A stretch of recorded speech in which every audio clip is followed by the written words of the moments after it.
I'd like to sing the Aloha chant and dedicate it to the people that lost their lives here.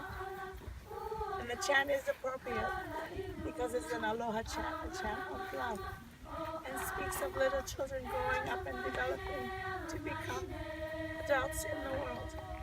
And although these people didn't make it and didn't live a long life, this is for them because they're in a better place. And I know they're developing and growing and are much happier there than they were when they were here. So this song is for them.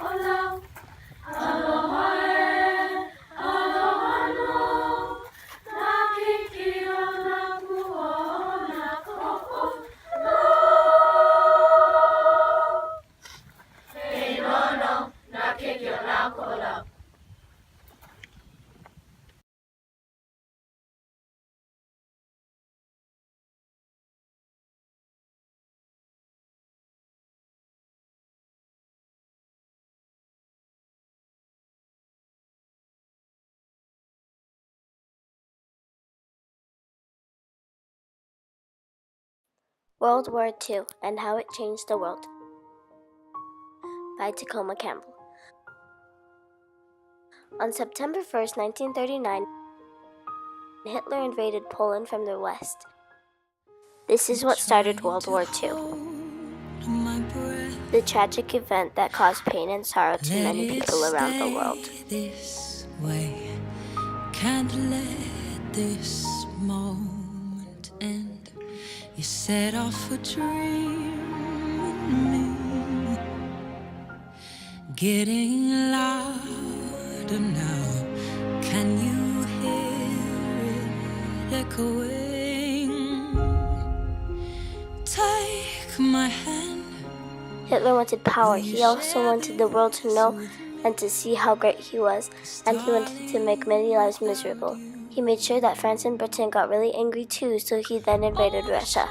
When France and Britain declared war on Germany, Hitler was pleased with himself because he wanted to show France and Britain how powerful he really was. Never be enough. Hitler wanted to show how powerful he was when he made over 40,000 concentration camps around Europe. Concentration camps were made for Nazis to kill Jews and ruin their lives. They would kill them in brutal ways such as torturing, putting them in gas chambers, or even using a human oven to burn them to death.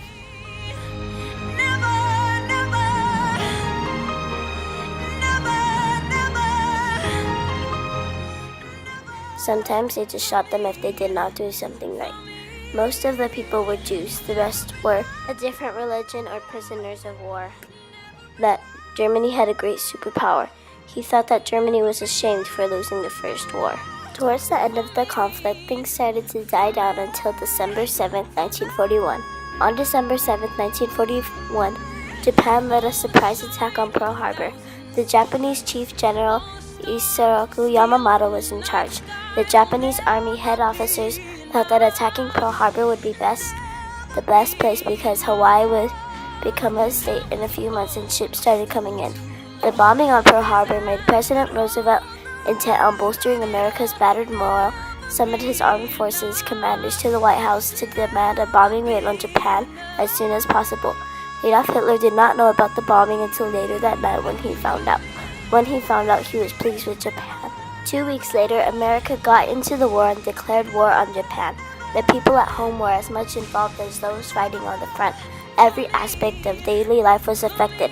Bombing brought the war to people on a daily basis.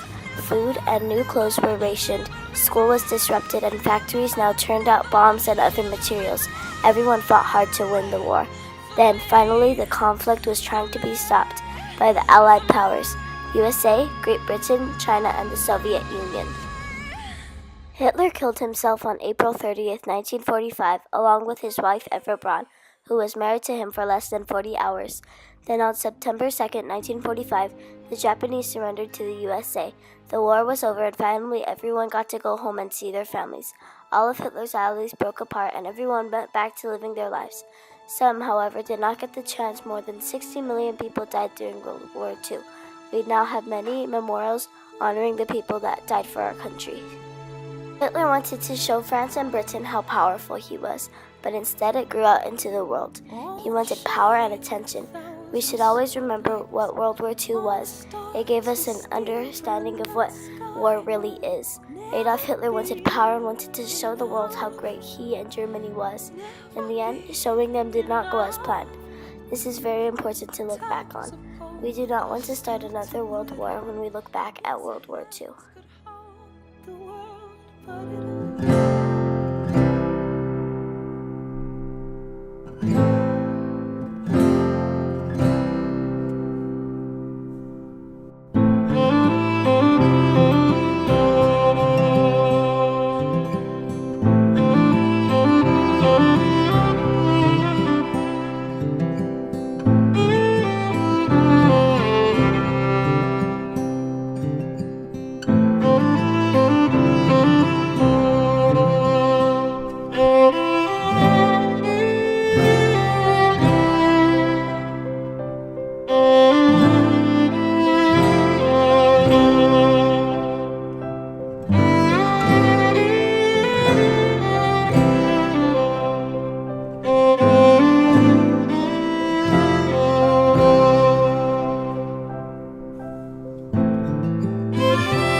Fascinating pictures in it. Perhaps you can see, this is a picture of Nicholas Winton himself with one of the children he rescued.